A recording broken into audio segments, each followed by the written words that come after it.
हामीले चाहिँ यो भन्दा अगाडि चाहिँ के पढेका थियौं भने यसको रिसर्च भन्ने पार्ट पढिसकेका थियौं। अब हामी चाहिँ यसको फिचर्स पढ्न गइरहेका छौं।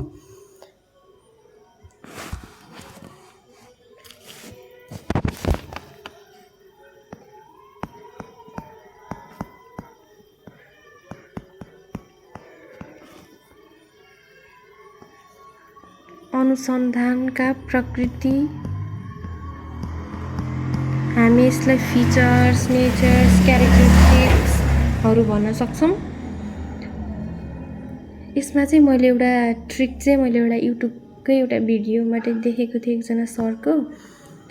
स्मार्ट मैले ठ्याक्कै बिर्सेँ के थियो च्यानल चाहिँ। अहिले म अर्कोचोटि सम्झिने भन्नेछु।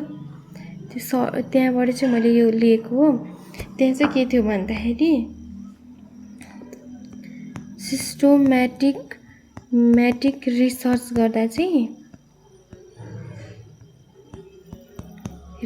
गर्दा रवि दाइले चाहिँ बी राखेका छौं हामीले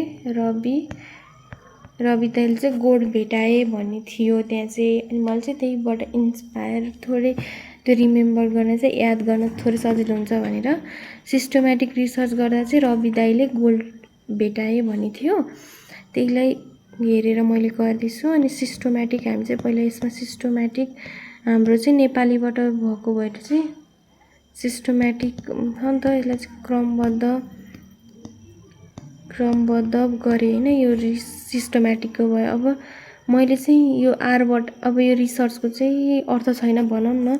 यहाँ आरबाट स्टार्ट गर्यौं भने चाहिँ आरबाट कि यो आरलाई मान्दा नि भयो यो आरलाई मान्दा नि भयो। रिसर्च रिपब्लिकेबल भन्नु भएको कि रिएप्लिकेबल्स भन्नु भएको छ। अनि एउटा चाहिँ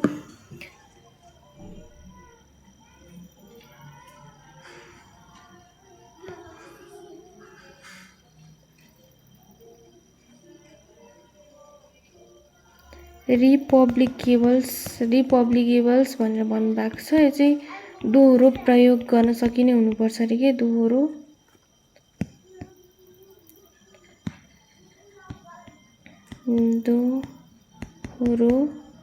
प्रयोग गर्न सकिने। अब आर भयो। अब बी भनेको चाहिँ बायस हुनु भएन भन्नुभएको थियो हैन। बायस भनेको चाहिँ व्यक्तिगत पक्षपात हुनु भएन। फ्री फ्रम पर्सनल बायस भन्नुभएको छ। व्यक्तिगत पक्षपात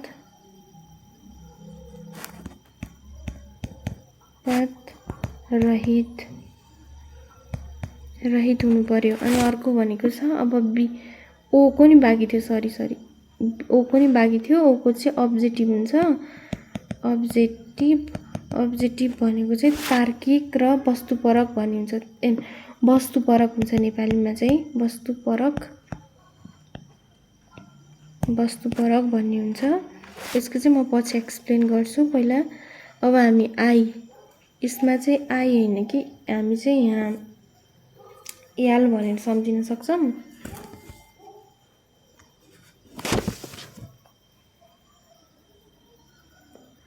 एल भनेको चाहिँ लोजिकल तार्किक। हामीले एक दुई चोटि याद गर्यौं भने त्यसै पनि याद बस्न चाहिँ। अब हाम्रो एल नि भयो। जी भनेको चाहिँ जनरलाइजेसन मैले अगाडि भनेको थिएँ नि अगाडिको पार्टमा डेफिनेसनमा जनरलाइजेसन र जनरलाइजेबिलिटी भन्ने हुन्छ। सामान्यीकरण मैले धेरै नै मिस्टेक गरेको हुन सक्छु। यो चाहिँ मैले रिभिजन पनि हुन्छ भनेर गरेको हो। जी ओ हामी ओ यहाँ पनि युज गर्न सक्थ्यौं तर मैले चाहिँ बिर्से जस्तो लागेर मैले माथि नै गरे। एल यहाँनिर एल पनि यहीँनिर राख्दा ठिक हुने रहेछ है। मैले थोरै बिर्सेको रहेछु। डी भनेको चाहिँ यहाँ के छ भन्दाखेरि समस्या समाधान गर्नप्रति निर्देशित हुनुपर्छ रे के डाइरेक्टेड एल हो। डाइरेक्टेड टी हो चाहिँ टुवर्ड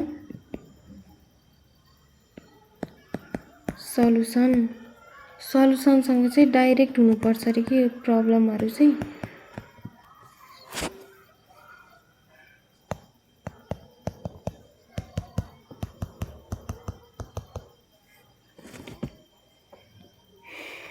यहाँ एउटा सी पनि छ नि त। यो सीले चाहिँ के भन्छ भन्दाखेरि कन्ट्रोल पनि हुन्छ क्या हाम्रो चाहिँ कन्ट्रोल नियन्त्रण है। म चाहिँ एकचोटि प्रब्लम भन्छ समस्याको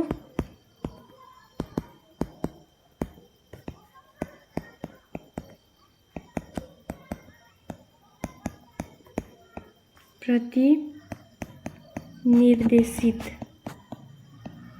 प्रब्लमको पहिला हामीले चाहिँ सिस्टमेटिक ट्रिक्स चाहिँ रवि दाइले गोल्ड भेटाए। अनि यो सिस्टमेटिकबाट चाहिँ हाम्रो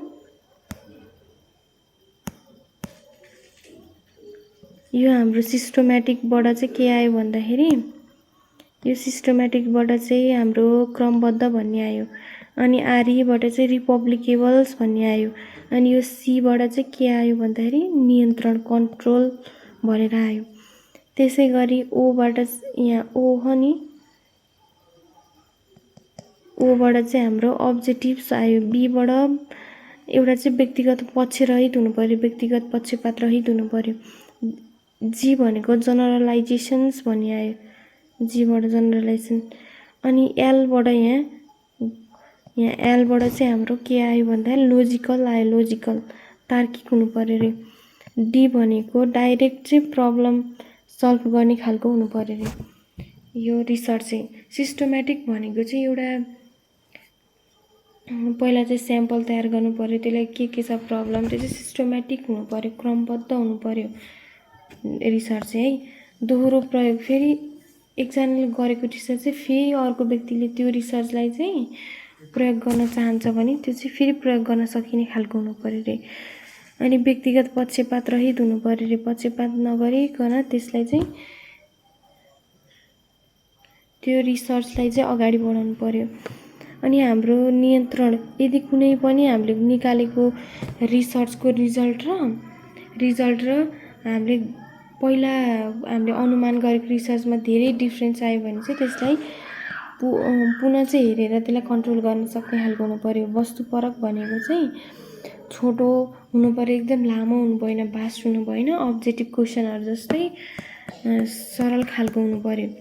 अनि त्यसै गरी जनरलाइजेसन्स भनेको सामान्यीकरण भनेको चाहिँ के हो भन्दाखेरि हामीले मैले भनेको थिएँ नि स्याम्पल लिइन्छ, पपुलेसनभित्रबाट चाहिँ स्याम्पल लिइन्छ।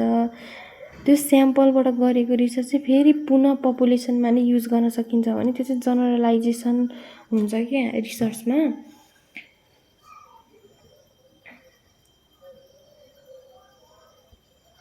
अनि त्यसै गरी चाहिँ प्रब्लम हामीले जुन प्रब्लमको सल्युसन गर्नको लागि गरिएको रिसर्च हो त्यो चाहिँ समाधान गर्ने खालको हुनुपर्छ रे रिसर्च चाहिँ।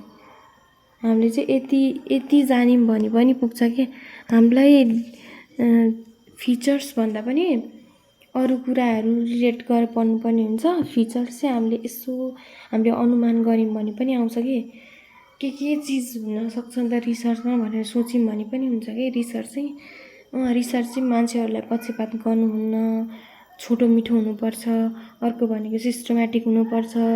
सामान्यीकरण हामीले फर्स्टदेखि नै सुनिरहेको हुन्छ नि त, सामान्यीकरण हुनुपर्छ।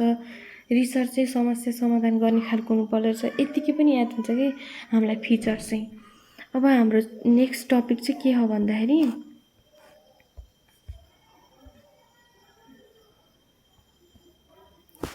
हाम्रो नेक्स्ट टपिक चाहिँ के हो भन्दाखेरि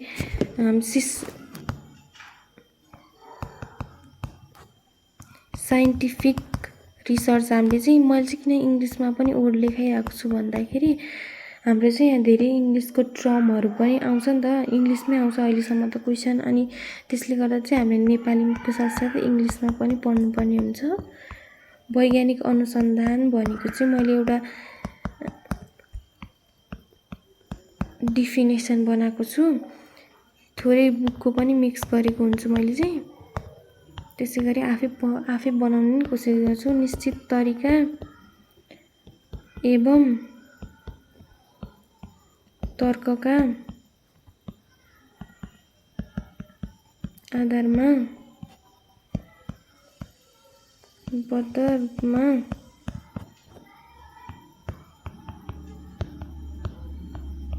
खोजबिन गर्ने कार्यलाई विज्ञान भनिन्छ। विज्ञान भनेको चाहिँ त्यहाँ अघि मैले भनेको थिएँ नि, मैले त्यो सरको भिडियो हेरेँ भनेर युट्युबमा, त्योमा चाहिँ के थियो भन्दाखेरि रिसर्च चाहिँ साइन्टिफिक रिसर्च चाहिँ लाटो रिसर्च हो भनेर भन्नुभएको थियो सरले। लाटो रिसर्च भन्नुभएको चाहिँ लोजिकल र टेक्निकल। तरिका भनेको चाहिँ यहाँ टेक्नोलोजी र प्रविधि भन्न पनि सक्छौँ हामीले, टेक्नोलोजी अनि लोजिकल भयो नि त। इङ्ग्लिसमा भन्दा चाहिँ यो LA भयो अनि TO भयो नि त, टेक्नोलोजी भयो चाहिँ। अनि यसरी भएको। अनि म चाहिँ वैज्ञानिक विधिबाट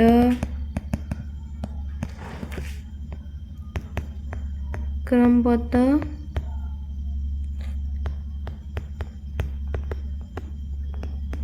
अनुभवपूर्ण र समालोचनात्मक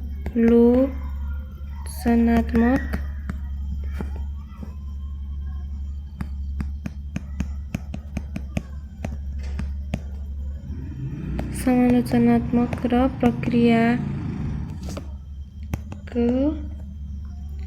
निश्चित प्रक्रियाको र प्रक्रियाबाट चाहिँ परिकल्पनाको निर्माण गरेर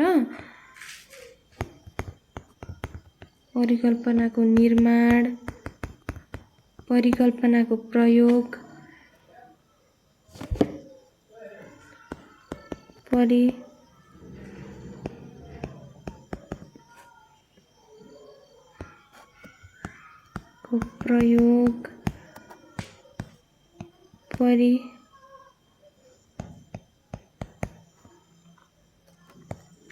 परिकल्पनाको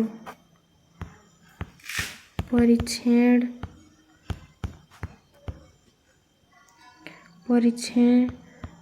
नतिजाको विश्लेषण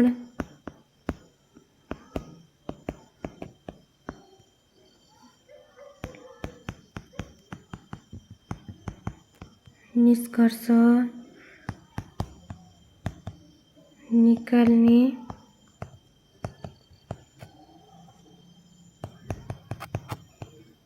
कार्य गरिन्छ।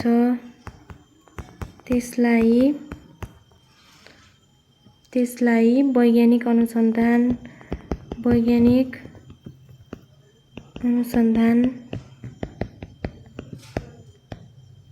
भनिन्छ। वैज्ञानिक विधिहरूको चाहिँ प्रयोग गरेर अनुभवपूर्ण, समालोचनात्मक र निश्चित तरिका, प्रक्रिया क्रमबद्ध मिलाएर चाहिँ त्यसको निश्चित प्रक्रियाबाट चाहिँ हामी एउटा परिकल्पनाको निर्माण गर्छौँ। परिकल्पना भनेको चाहिँ हामी इङ्ग्लिसमा हाइपोथेसिस भन्छौँ।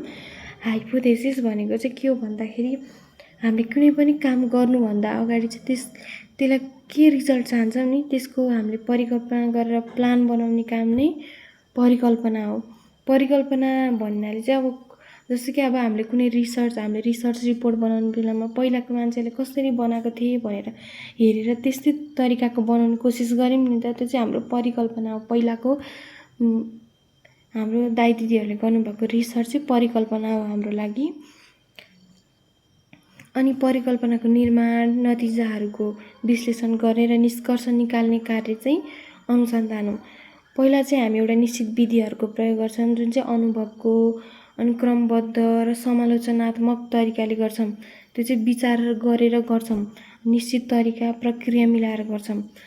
गरेर चाहिँ के गर्छौँ त परिकल्पनाको निर्माण, परिकल्पनाको प्रयोग, परीक्षण गरेर चाहिँ हामी एउटा नतिजा निकाल्छौँ, त्यसको विश्लेषण गर्छौँ र निष्कर्ष निकाल्ने, त्यसबाट चाहिँ के निष्कर्ष आयो त्यसको निष्कर्ष निकाल्ने कार्य चाहिँ वैज्ञानिक अनुसन्धान हो, रिसर्च हो। यसमा चाहिँ यो चाहिँ क्रमबद्ध अनुभवपूर्ण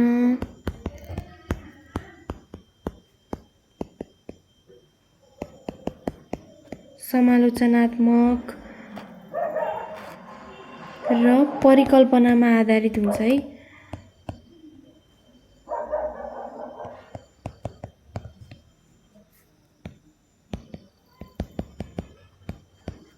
आधारित रहन्छ। यो चाहिँ हामीले चाहिँ यो रिसर्च, यो हामीले चाहिँ साइन्टिफिक रिसर्च पढ्दा चाहिँ यो यति छ नि, यो यति छ नि हामीले पढिरहेको यो क्रमबद्ध अनुभवपूर्ण समालोचनात्मक परिकल्पना यो यति चाहिँ छुटाउनु भएन हामीले रिसर्च यदि हामीले साइन्टिफिक रिसर्च लेख्दैछौँ भने चाहिँ यो तिनवटा चाहिँ छुटाउनु भएन हामीले यो रिसर्चमा चाहिँ यति लेख्दा पुग्छ है यति लेख्दा चाहिँ पुग्छ हामीले रिसर्च साइन्टिफिक रिसर्चको डेफिनेसन चाहिँ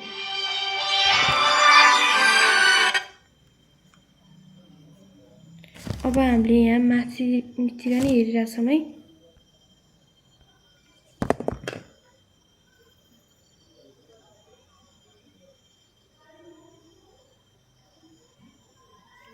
हजुर अब खाना खान लागेको के गर्दै हुनुहुन्छ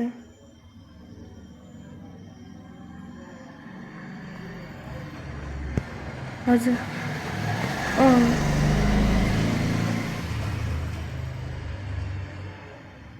कति बजेदेखि भन्नुभयो